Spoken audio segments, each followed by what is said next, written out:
नमो अखण्डमण्डलाकारं व्याप्तं येन चराचरं तत्पदं दर्शितं येन तस्मै श्रीगुरवे नमः। गुरुर्ब्रह्मा गुरुर्विष्णु गुरुर्देवो महेश्वर गुरुर्साक्षात् परब्रह्म तस्मै श्रीगुरवे नमः।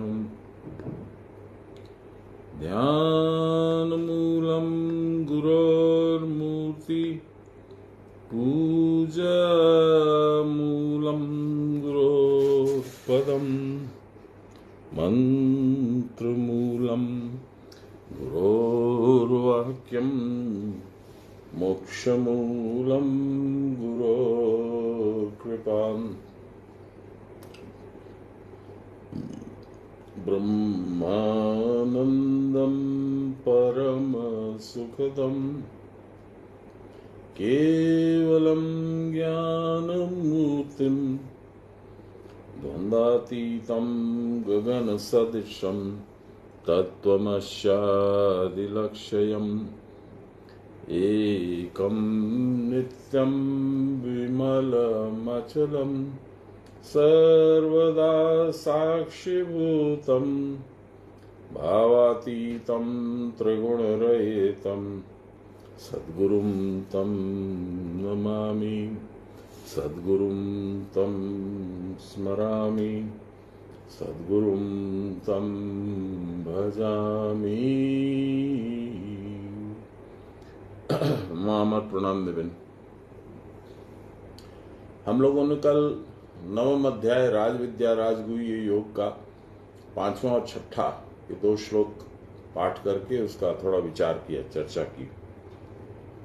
आज उसी में 7वां श्लोक हम लोग पाठ करेंगे और समझने की चेष्टा करेंगे।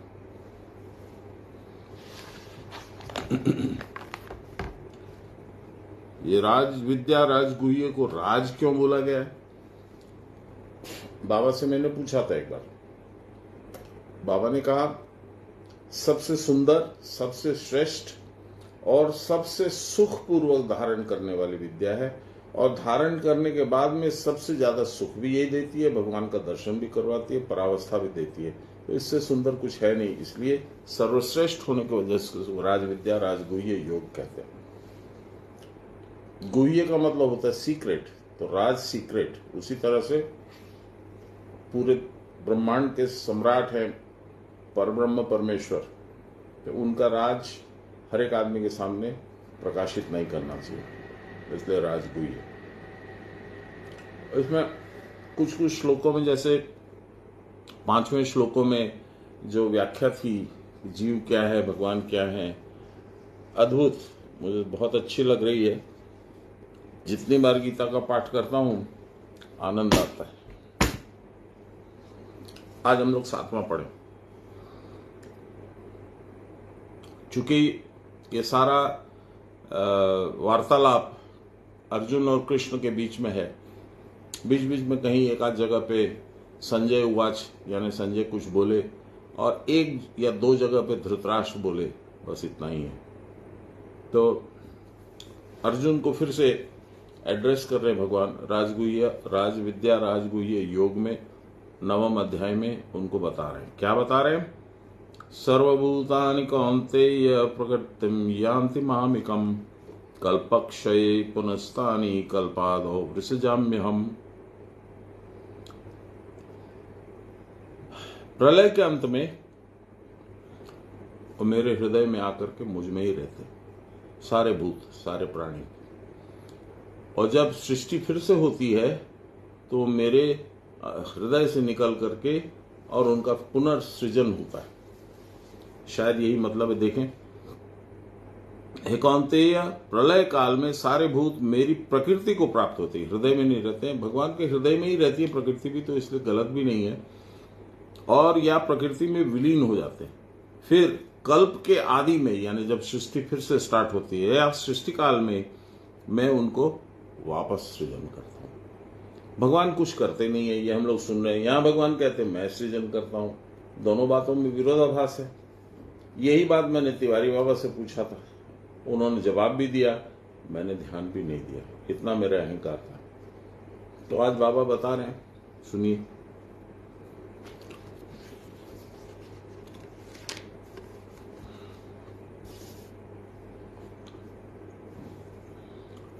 समस्त भूत अष्ट प्रकृति में जाते हैं। अष्ट प्रकृति का मतलब 8 चीजों के द्वारा जो निर्माण होता, 8 चीजों के द्वारा। वो कौन सी है? भूमि रापो अनलो वायु वन खं खं मनो बुद्धिरेव च अहंकार इति यम में प्रकृति भिन्ना सृष्टिरष्टधा। भूमि रापो अनलो वायु खंग, ये 5, चित्त बुद्धि अहंकार 8। इन 8 चीजों से अलग अलग मात्रा में मिश्रण करके मैंने सारी सृष्टि की रचना की है, भगवान बोलते हैं। प्रकृति में वही अष्ट प्रकृति की बात करते हैं। कोई कर्म संपन्न होने पर फिर अन्य कर्म में प्रवृत्त हो जाते हैं। भगवत प्रकृति से जगत उत्पन्न हुआ है। जगत के विनष्ट होने पर सारे पदार्थ मूल कारण रूपा प्रकृति के भीतर लीन हो जाते हैं। जब जगत आदि वस्तुओं की सृष्टि और लय होता है तो उसको नितांत असत्य कैसे कह सकते हैं? ये एक अच्छा प्रश्न है। जब लय भी हो रहा है, सृष्टि भी हो रही है, भगवान की अपनी शक्ति प्रकृति उसका ये सब कुछ कर रही है, तो इसको असत्य कैसे बोल सकते हैं, झूठा कैसे बोल सकते हैं? जगत आदि की सृष्टि और लय का कारण है माया। यह माया अनिर्वचनीय है, इनको बोल के समझा नहीं जा सकता, बोल के समझाया नहीं जा सकता है, और सुन के समझा नहीं जा सकता। इसको न तो सत्य कह सकते हैं और न असत्य। घट मृत्तिका से उत्पन्न हुआ है, घट माटी से, मृत्तिका माने माटी, यह मृत्तिका में ही लीन हो जाता है। इसीलिए जब हम लोग जला देते हैं मरे हुए आदमी को, तो उसको पानी में डुबा देते हैं। पानी में वो घुल करके नदी में, नाले में, जहां पर भी है, वो बह करके समुद्र में चला जाता है, और फिर वहां सेडिमेंटेशन होकर समुद्र के हिस्से के नीचे में दब जाता है, या बहाव के दौरान थोड़ा थोड़ा साइड में लग जाता है, मिट्टी में चली गई।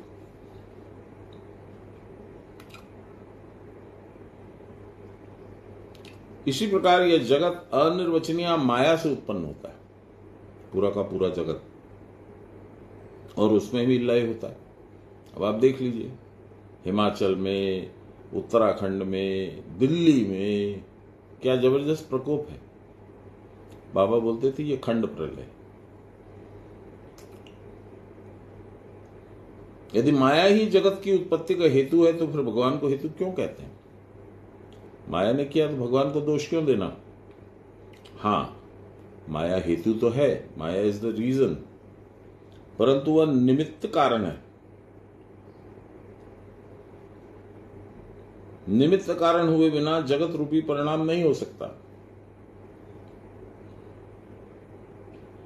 जगत रूप जो विकृति है, उसका उपादान हेतु भी माया है, परंतु माया तो स्वयं सत्य नहीं है, अतः उसके परिणाम स्वरूप ये जगदादि भाव भी असत्य है।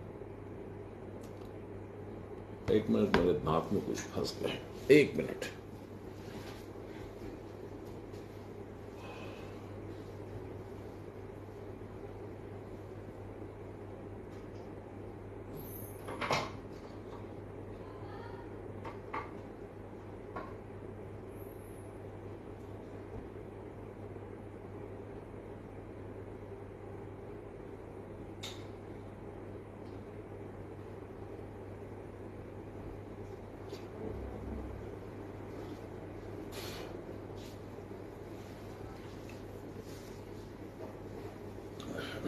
बड़ा कंफ्यूजिंग है। पहले कहते जगत असत्य है, फिर कहते जगत असत्य नहीं है, फिर कहते हैं कि माया के द्वारा निर्मित है, और माया स्वयं अनिर्मित असत्य है। इसलिए जगत जो असत्य चीज के द्वारा निर्मित है, वह सत्य कैसे हो सकता है?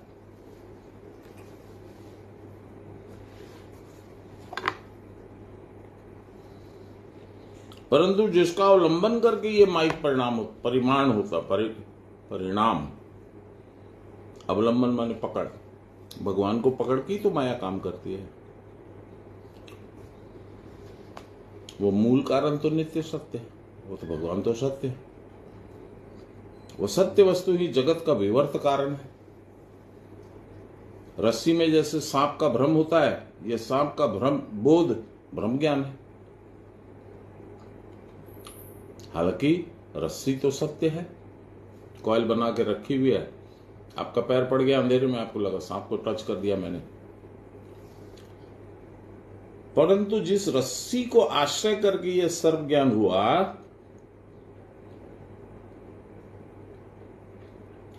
वह रस्सी तो सत्य है। रस्सी ही मानव विवर्तित होकर सर्वरूपता को प्राप्त होती है। इसी प्रकार भगवान को ही सबका कारण कहते हैं, क्योंकि माया भी भगवान की ही शक्ति है और उनसे अभिन्न है। बताइए, पहले बोले असत्य है, अब फिर वापस सत्य बोल रहे हैं। बाबा बहुत कंफ्यूज करते हैं हम लोग को। उन्हीं से प्रार्थना करना होगा कि बाबा समझा तो दीजिए क्या बोल रहे हैं, एक बार सत्य एक बार असत्य, फिर सत्य फिर असत्य।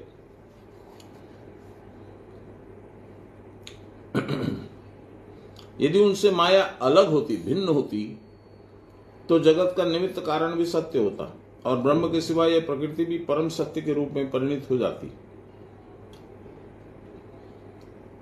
परंतु श्रुति कहती है नेह नानास्त किंचन, नाना तो नहीं है। संसार में हम लोग नाना तो ही देखते हैं, अतएव निमित्त कारण भी उनसे अभिन्न है। जैसे समुद्र का जल ही तरंग रूप में स्वर्ण ही कुंडल रूप में विवर्तित होता है, समुद्र से तरंग किंबा स्वर्ण से कुंडल पृथक वस्तु तो नहीं है, उसी प्रकार ब्रह्म से माया कोई पृथक वस्तु नहीं है। यदि उसकी प्रतीति हो रही है तो ब्रह्म ही तद्रूप में प्रतीत हो रहा है, ब्रह्म ही उस रूप में अपने आप को प्रकट कर रहे हैं, अन्य कोई नहीं। श्री राम तापनी उपनिषद में लिखा है, मैं हिंदी में पढ़ता हूं, जागृत स्वप्न सुषुप्ति के भीतर जो प्रपंच प्रकाशित हो रहा है वह भी सब ब्रह्म स्वरूप में ही हूं, यह जानकर बंधन से मुक्ति प्राप्त होती है। इसको फिर से समझते हैं। जागृत स्वप्न और सुषुप्ति के भीतर जो प्रपंच प्रकाशित होता है, जागृत है तो प्रपंच क्या है, मैं, मेरी पत्नी, मेरा बेटा, मेरी बेटी, मेरा पोता, मेरी पोती, मेरी गाड़ी, ये जागृत में दिख रहा है। स्वप्न में भी हमको ये सब कुछ दिखते हैं। कभी कभी हम लोग जंगल जा रहे हैं तो हम स्वप्न में देख रहे हैं जंगल में जा रहे हैं, बाघ आ गया, डर के मारे पेड़ पर चढ़ गए या रो दिए या डर गए तो नींद खुल गई। तो जब तक स्वप्न में है तब तक वो सही प्रतीत होता है, और आधा सोए हुए आधा नहीं सोए हुए यानी अर्धनिद्रित है तो भी प्रकाशित होता है प्रपंच। कभी कभी डे ड्रीम जिसको बोलते हैं, वो सब जो कुछ भी प्रपंच प्रकाशित होता है वह ब्रह्म स्वरूप ही है, ब्रह्म के द्वारा ही निर्मित है। यह जानकर बंधन से मुक्ति प्राप्त होती है। प्रकृति अर्थात चित्त, अप, तेज, जगत, मरुद, व्योम, मन, बुद्धि, अहंकार, ये अष्ट प्रकृति है। मैंने शुरू में ही बोला था। देहांत होने पर भी जीव इस अष्ट प्रकृति से अलग नहीं होता। ये अष्ट प्रकृति अणु रूप में देही का अनुगमन करके फिर जीव रूप में उत्पन्न होती है। जीवावस्था में जीव शत शत कल्पनाएं करता है, शत शत 100 कल्पना के अनुसार कर्म के संपन्न हो जाने पर फिर अन्य कर्मों में प्रवृत्त हो जाता है। एक कल्पना फलीभूत हो गई, सफल हो गई या असंभव दिखी तो दूसरी में लग जाते। कल्पना परित्याग का समय है जीव की मृत्यु, परंतु वह परित्याग सामयिक है, फॉर द टाइम बीइंग। अभी तक नहीं छूटा, अब छूट गया, अगले जन्म को लेते ही, अगला शरीर धारण करते ही फिर स्टार्ट हो जाएगा। फिर जीव के अदृष्ट के कारण भोग का समय उपस्थित होने पर कल्पना के अनुसार जीव का जन्म हो जाता है। इस प्रकार जीव का बारंबार जन्म और मृत्यु होती रहती है।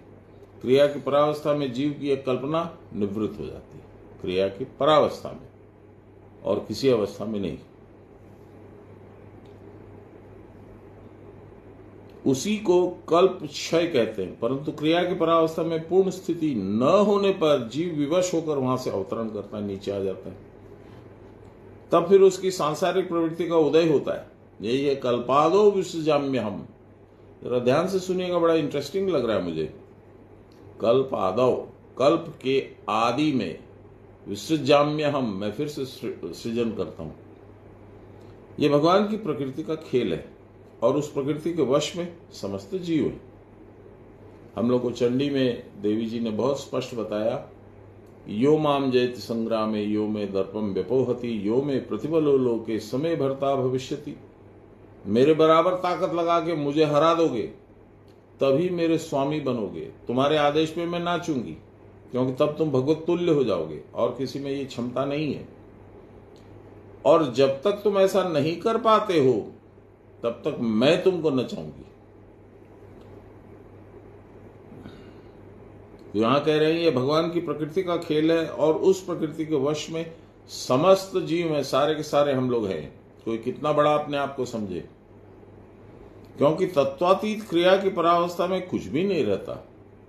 अतः वह जीव भाव, उसकी जागृत, स्वप्न, सुषुप्ति तीनों अवस्थाएं यही प्रपंच है। जीव पंच तत्व में रहकर देहादि में अभिमान करता है।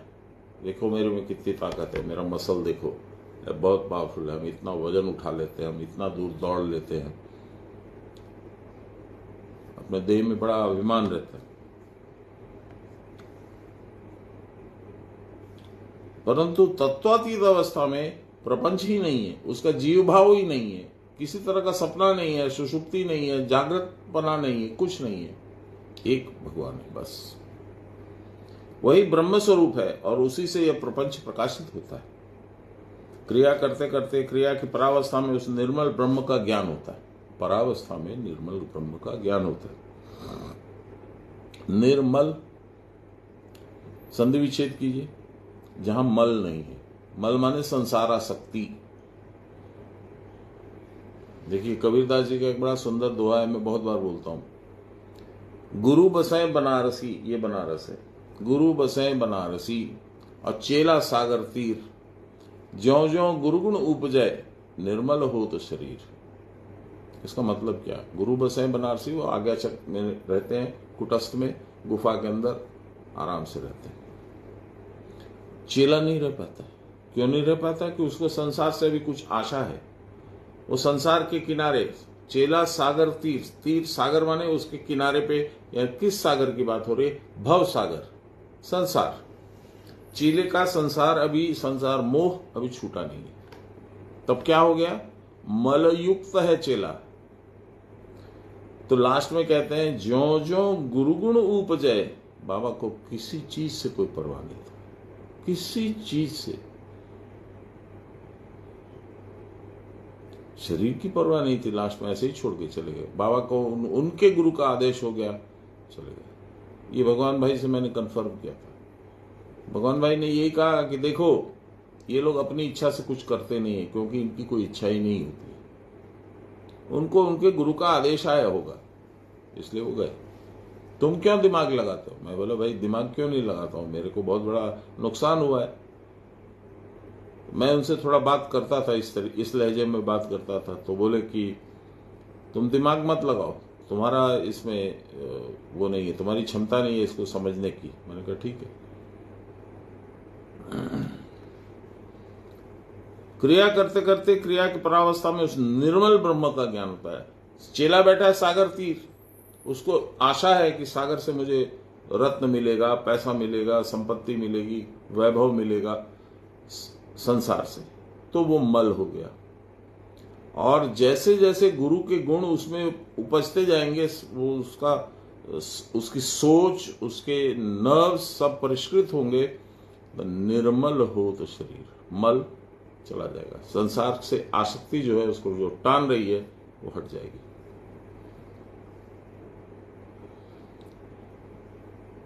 इस परावस्था में निर्मल ब्रह्म का ज्ञान होता है। तब मैं ब्रह्म हूं, इस प्रकार का ज्ञान होने से जीव सर्व बंधन से मुक्त हो जाता है। क्योंकि ब्रह्म में लीन होने पर अन्य वस्तु नहीं रहती। वस्तु के द्वारा ही आकृष्ट होकर मन बद्ध होता है। जब कोई वस्तु ही नहीं है सब कुछ ब्रह्म है, तब कौन किसको बंधन करेगा? चित्त अन्य मनस्क होने पर ही माया में मुग्ध हो जाता है। इसलिए क्रिया अधिक से अधिक करनी पड़ेगी। क्रिया करने पर नशा चढ़ जाता है, तब फिर चित्त अन्य वस्तु में नहीं जाता। अतएव फिर कल्प या कल्पना की सृष्टि नहीं होती। इस प्रकार जब चित्त चित्त में ही रहता है, अन्यत्र कहीं नहीं जाता है, तब वह चिन्मात्र हो जाता है। यह चिन्मात्र रूप ही भगवान का रूप है। यही क्रिया की परावस्था है। इसे ही चित्त में रखना या मन में रखना कहते हैं। क्रिया की परावस्था में चित्त मिल जाता है। इस अवस्था में जो रहता है वह सदा शिव है। तब भीतर ही भीतर श्वास चलता है और भ्रूमध्य में दृष्टि रहती है। गुरु बसाए बनारसी। प्राण और अपान समान रूप में अवस्थिति करते हैं। वायु नासिका के भीतर विचरण करती है, नासिका से बाहर आना जाना उसका बंद हो जाता है, अंदर ही अंदर चलती है। यही निष्कल अवस्था है। क्रिया करते करते यह अवस्था अपने आप आती है। इसके लिए आपको प्रयास इतना ही करना है कि गुरु महाराज ने जो बताया वो करना है। लेकिन डायरेक्टली आप कि हम अब ऐसा करेंगे तो हमारी कुंडलिनी जग जाएगी, हम ऐसा हो जाएंगे वैसा हो जाएंगे, ये सब कुछ नहीं होगा। ये आपका प्रयास करने का नहीं है। परावस्था दो चीजों से मिलती है। ये प्रयास साध्य नहीं है, यानी मेरे एफर्ट से मिलने वाली चीज नहीं है। प्रयास साध्य से गुरु कृपा मिलेगी और गुरु कृपा मिलने से परावस्था मिलेगी। करो और पाओ, साधन करो तो गुरु कृपा पाओ, यही है कृपा। और गुरु कृपा हुई तो हम लोग पढ़ते हैं ना, श्लोक पढ़ते हैं ना, मोक्ष मूलम गुरु कृपा, यही मोक्ष मूल। क्रिया करते करते ये अवस्था अपने आप होती है। आपका प्रयास नहीं चाहिए, आपको तो गुरु की कृपा चाहिए। आपका प्रयास उनके बोले हुए वचन को निभाने में जाना चाहिए। साधन करना है, विचार करना है, मनन करना है, बाबा की बातों का ध्यान करना है। ये सदा चित्त स्वरूप कुटस्थ में रहते रहते ब्रह्म में रहता है, ब्रह्म में रहकर स्वयं ब्रह्म हो जाता है। कैसे? याद करिए तुलसीदास जी क्या बोले, विधि हरि शंभु न चावन हारा, को नहीं जानत मर्म तुहारा। और तुम ही को जानन वारा, तुमको जो जानने की चेष्टा करता है यानी क्रिया करता है। साधन क्या है? साधन साधना, निशाना साधते हैं ना हम लोग। क्या है निशाना? तत्वम अश्य आदि लक्ष्यम, हम लोग पढ़ते हैं रोज, समझते कि नहीं समझते वो देखो। तत्वम तस्य आदि लक्षणम, लक्ष्य यानी निशाना यानी टारगेट ब्रह्म है। और साधना यानी आप प्रयास करके उसी लक्ष्य को विद्ध करने की चेष्टा कीजिए, यही है साधना। सब ब्रह्म होने पर ब्रह्म अद्वितीय हो जाते हैं। There is no other. लाली मेरे लाल की जिद देखो तित लाल, लाली देखन मैं गई, मैं भी हो गई लाल। इसको जानने का नाम कैवल्य है। सर्वदा क्रिया करने पर कैवल्य पद प्राप्त होता है। जिसको कैवल्य पद प्राप्त हो जाता है उसके लिए फिर सृष्टि या लय नहीं रहता। इस अवस्था को प्राप्त साधक ही जीवन मुक्त पुरुष है। 8वां, प्रकृतिं स्वामवष्टभ्य विसृजामि पुनः पुनः, भूतग्राममिमं कृतस्नमवशं मवशं प्रकृतेर्वशात्। अपनी प्रकृति को आश्रय करके या वशीभूत करके, प्रकृति के या स्वभाव के वश, कर्मादि के वश, इस समस्त भूत समूह को बारंबार सृष्टि मैं करता हूं। भगवान हर जगह बोल रहे मैं करता हूं, जबकि हम लोग ये जान रहे हैं कि भगवान कुछ नहीं करते। ये विरोधाभास अभी भी मेरे दिमाग में कंफ्यूजन के रूप में रह गया। बाबा रहते तो 1 सेकंड में डाउट निकाल देते। चलिए, लाहिरी माशा इस प्रकृति में अटका रहकर बारंबार अर्थात इच्छा करता है। हम लोग सभी करते हैं। इस कारण बारंबार जन्म मृत्यु होती है।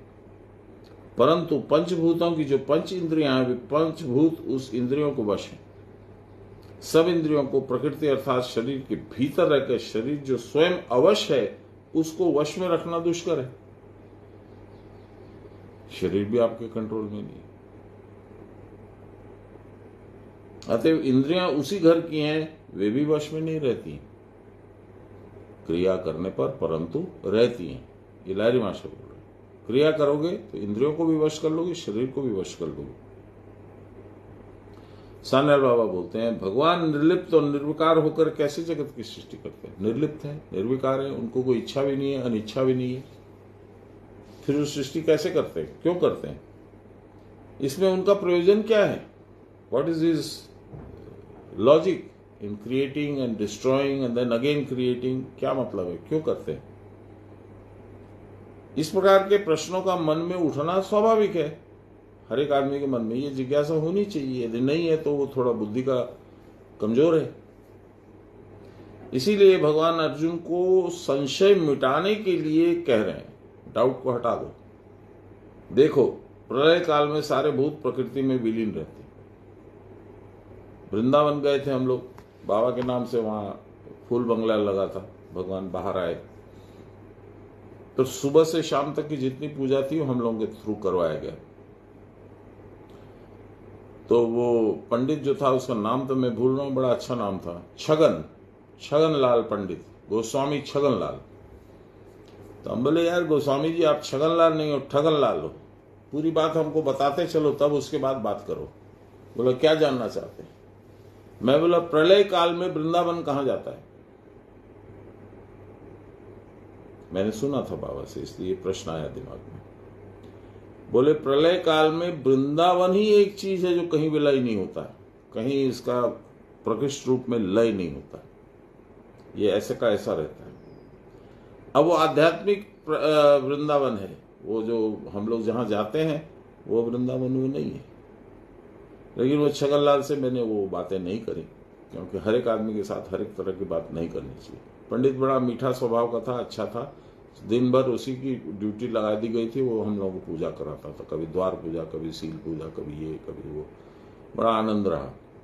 बाबा के नाम से फूल बंगला बना, बहुत से लोगों ने कंट्रीब्यूट किया, हो गया। अच्छा देखिए ये भी कैसा कमाल है, ये उनकी कृपा किए बिना होता है क्या?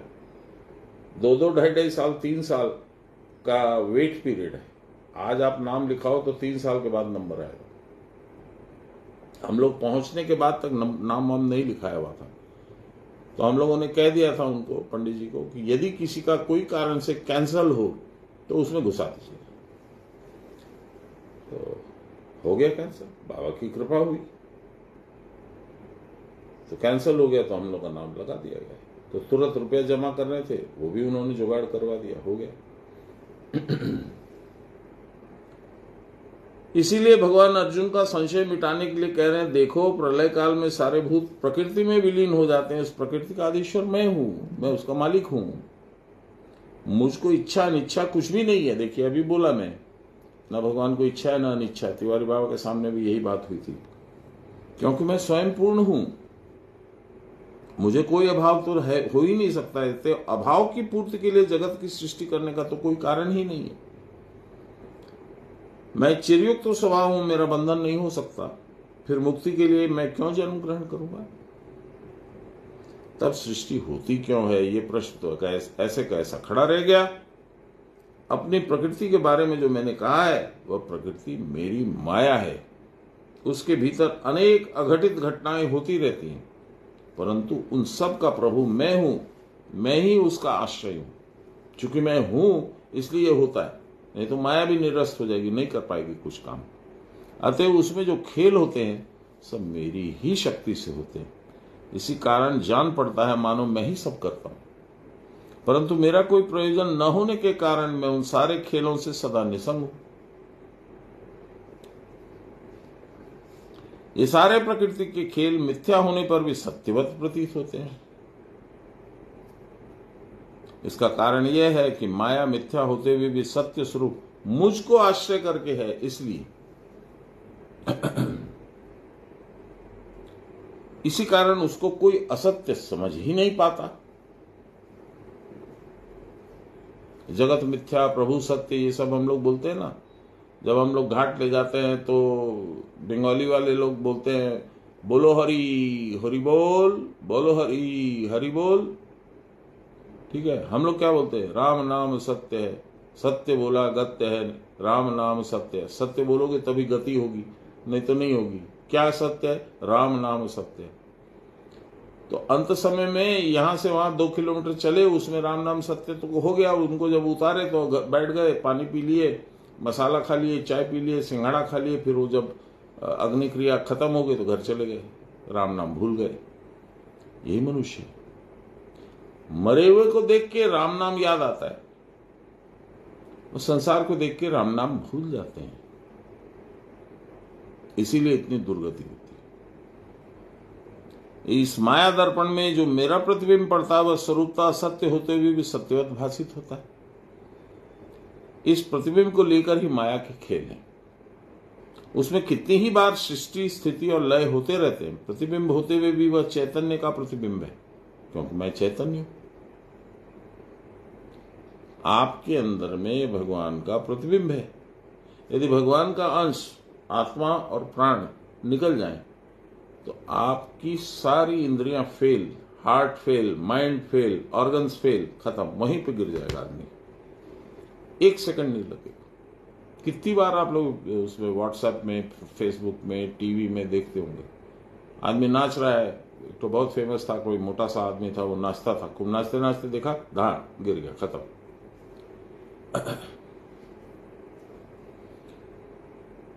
इस प्रतिबिंब को लेकर ही माया का खेल है। उसमें कितनी ही बार सृष्टि स्थिति और लय हो। देखिए, मैं आपको जो बोलना चाह रहा हूं, प्रतिबिंब का मतलब क्या है। आपका मेरा प्रतिबिंब एक सामान्य दर्पण में दिखेगा। मैं कैसा हूं क्या? मेरे पास न प्रकाश है, न शक्ति है, न ऊर्जा है, न हीट है। इसलिए उस दर्पण से जो मेरा रिफ्लेक्शन आएगा उसमें न हीट होगी, न प्रकाश होगा, न कुछ होगा। यदि अंधेरा होगा तो प्रतिबिंब ही गायब हो जाएगा, है ना। भगवान की एक रचना सूर्य, उसका जो रिफ्लेक्शन होता है, उसकी जो लाइट गिरती है, उसको यदि कॉन्सेंट्रेट कर दो तो आग लग जाएगी। आग जला सकते हैं, मैग्नीफाइंग ग्लास रख दीजिए तो आग जल जाएगी। कपड़े सूखते हैं, सब्जी सूखती है। अभी दिल्ली में जब सूरज निकलेंगे तो सारी दिल्ली जो इतना भीग गई है वो सूखेगी। ये पावर कहां से आया? ये भगवान का पावर है। उसी तरह से आप में जो पावर है, जिसकी वजह से आप चलायमान है, हंसते हैं, बोलते हैं, बोलते हैं, सब कुछ करते हैं, वह उनका प्रतिबिंब है आप में, उनका रिफ्लेक्शन है। इसलिए उसमें ये पावर है। प्रतिबिंब होते हुए भी वह चैतन्य का प्रतिबिंब है। वह चेतनमय प्रतिबिंब ही अनेक रूपों में खेला करता है। इस खेल का मानो कोई अंत नहीं है। कब आरंभ हुआ ये कोई नहीं बोल सकता, क्योंकि वह प्रकृति अनिर्वचनीय सद सदरूपा, सद असद, सत असद रूपा और अनादि है। यह प्रकृति जब पुरुष के वक्षस्थल में सो जाती है प्रलय काल में, तब जगत का प्रलय हो जाता है। परंतु प्रकृति फिर जगती है। इस प्रकृति के जागरण के साथ उसके सारे खिलौने भी जग उठते हैं। पुरातन कर्मों के कारण भूतों के जिस स्वभाव की सृष्टि होती है, वह स्वभाव के वश लाचार होकर वापस खेलने निकल जाते हैं। मेरे स्वभाव के चलते मैं क्रिकेट खेलता था, टेनिस खेलता था। मेरे पिताजी के स्वभाव के चलते वो 1932 में कालीघाट फर्स्ट डिवीजन में खेलते थे। मुझे नहीं फुटबॉल पसंद, उनको बहुत पसंद। मेरे कोई दोस्त है, कोई टेनिस खेलता है, कोई फुटबॉल खेलता है, कोई क्रिकेट खेलता है, कोई कुछ खेलता है, कोई हॉकी खेलता है। स्वभाव। यहां तो जगत का खेल चल रहा है, खाली हॉकी, फुटबॉल, क्रिकेट नहीं है।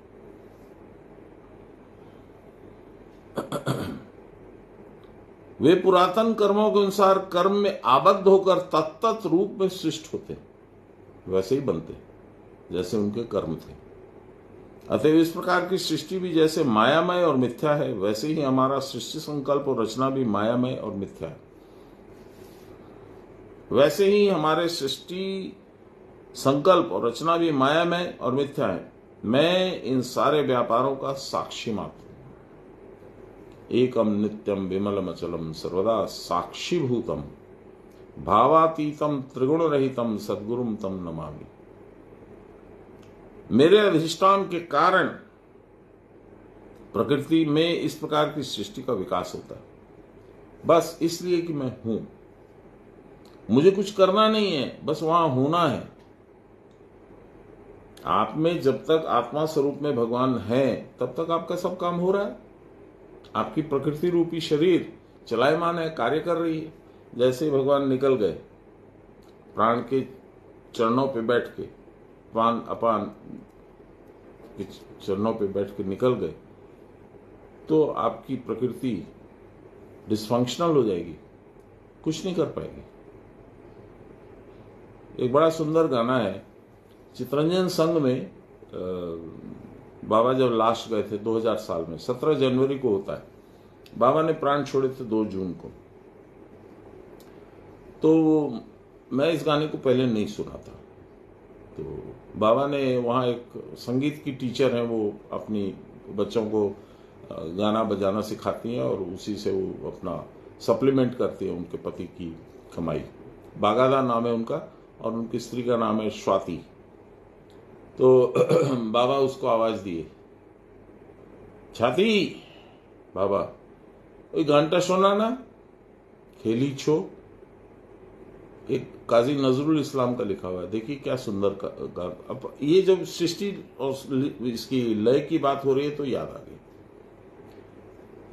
सुनिए, खेली छो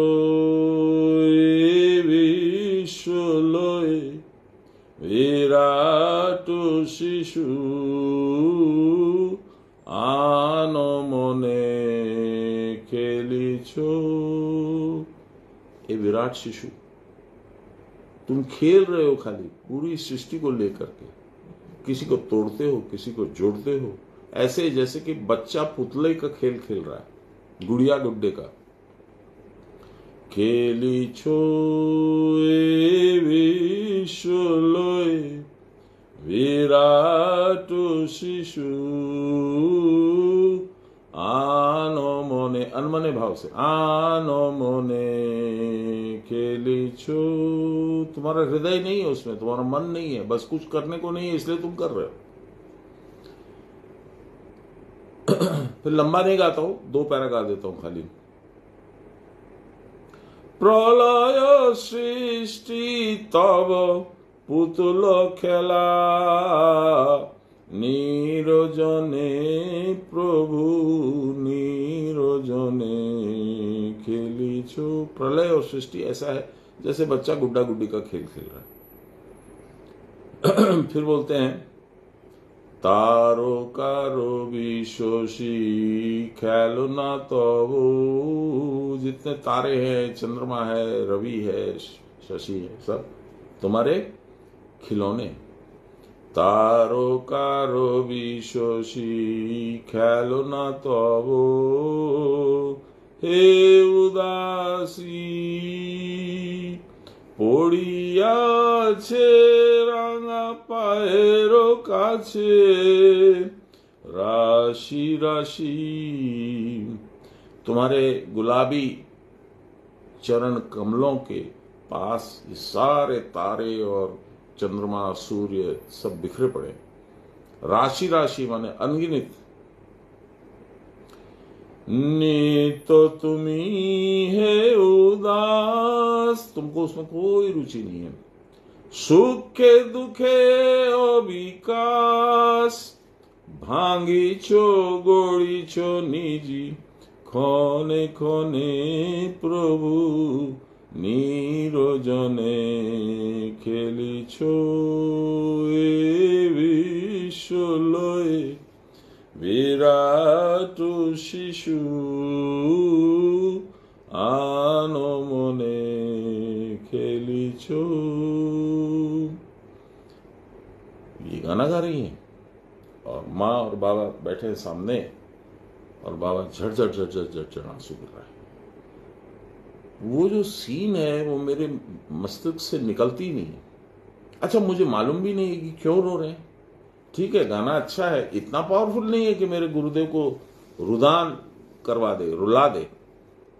तो जब शेष हो गया तब फिर मैंने उनको पूछा दीदी को कि ये किसका गाना है, क्या है, इसका सब्जेक्ट क्या है। तो फिर मुझे उन्होंने बताया कि ये काजी नजरुल इस्लाम का गाना है और इसको उसने, वो जो एक लड़के का क्या नाम है यार, अरे वो मोटा मोटा सा पंजाबी लड़का है ना, गाना गाता है, चलिए तो वो उसकी टेप मंगा लीजिए, मिल जाएगा आपको। तो मैंने टेप मंगाई थी, उसमें और भी बड़े सुंदर सुंदर अच्छे अच्छे गाने, वो फिर कभी सुनाऊंगा। अभी हम लोग आगे बढ़ते हैं।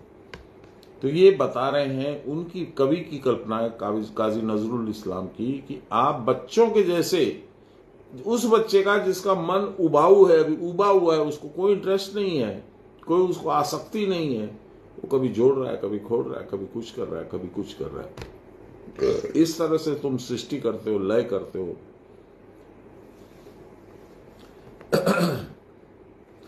जैसे स्वप्न दृष्टा पुरुष को आश्रय करके स्वप्न उत्पन्न होता है, मैं सो रहा हूं तभी तो स्वप्न होगा, कौन देखेगा स्वप्न, मैं। उसी तरह से भगवान है तब ये सृष्टि का खेल चलता है। ये सृष्टि एक तरह का स्वप्न समझ लो। उसी प्रकार मुझको आश्रय करके माया में सृष्टि परिकल्पित होती है, ऐसा लगता है कि सृष्टि हुई है। स्वप्नावस्था जैसे दृष्टा पुरुष की मिथ्या कल्पना है, उसी प्रकार जगत की रचना दृष्टा पुरुष की माया की कल्पना मात्र है। क्या समझेंगे हम लोग? ये विराट विश्व का रचनाकार बोलता मैं करता ही नहीं हूं कुछ, आप और हम क्या समझेंगे? भूतग्राम माया को वशीभूत नहीं कर सकता। बाबा बोलते थे एक बात, मैं बोलता था बाबा ये कब मेरा कष्ट जो है वो कब मिटेगा, क्या होगा? कभी कभार, बहुत रेयरली ये बात होती थी, पर एक आध बार हो जाती थी। तो बोलते थे जय भगवान गोटा पृथ्वी के शून्य भाषिए रखते पारे जीतेन से की ना पारे। जो भगवान इतनी बड़ी पृथ्वी को शून्य में अपनी जगह पे स्थापित करके रखे हैं, हाथ भी नहीं, पांव भी नहीं, कुछ नहीं लगाए, वहां है, वो क्या नहीं कर सकते? जब तुम्हारा समय आएगा सब ठीक होगा। जी बाबा। प्रकृति के भीतर जीव अटका रहता है और उसके फलस्वरूप बारंबार जन्म मृत्यु का उसका अभिनय होता है। The world is a stage and we are merely actors, players. Shakespeare. पंच इंद्रियां चक्षु, कर्ण, नासिका, जिह्वा, त्वक, ये पंचभूत क्षिति, अब, तेज, मरुत और व्योम के वशीभूत है। अतएव शब्द, स्पर्श, रूप, रस, गंध आदि का दृष्टा का दृश्य बनकर अविरत चक्कर मार रहा है, विदाउट स्टॉप, विदाउट रेस्ट। प्रकृति रूपी यह शरीर स्वयं अवश्य है। It is being controlled by your fate. तुम्हारे अदृष्ट के चलते जो हो रहा है वो हो रहा है। पंचभूतों का क्रीड़ा ग्रह है, जैसे भगवान का क्रीड़ा घर है संसार, वैसे पंचभूतों का क्रीड़ा घर है यह शरीर। पंच इंद्रियां उसी क्रीड़ा ग्रह के झरोके हैं, द्वार हैं। नव द्वारापुरी शरीर को बोला जाता है। पंचभूतों के चांचल्य से शरीर चंचल, शरीर के चांचल्य से इंद्रियां चंचल और इंद्रियों के चांचल्य से मन चंचल होकर 5, 25 तत्वों में चक्कर लगाते हुए व्याकुल हो रहा है।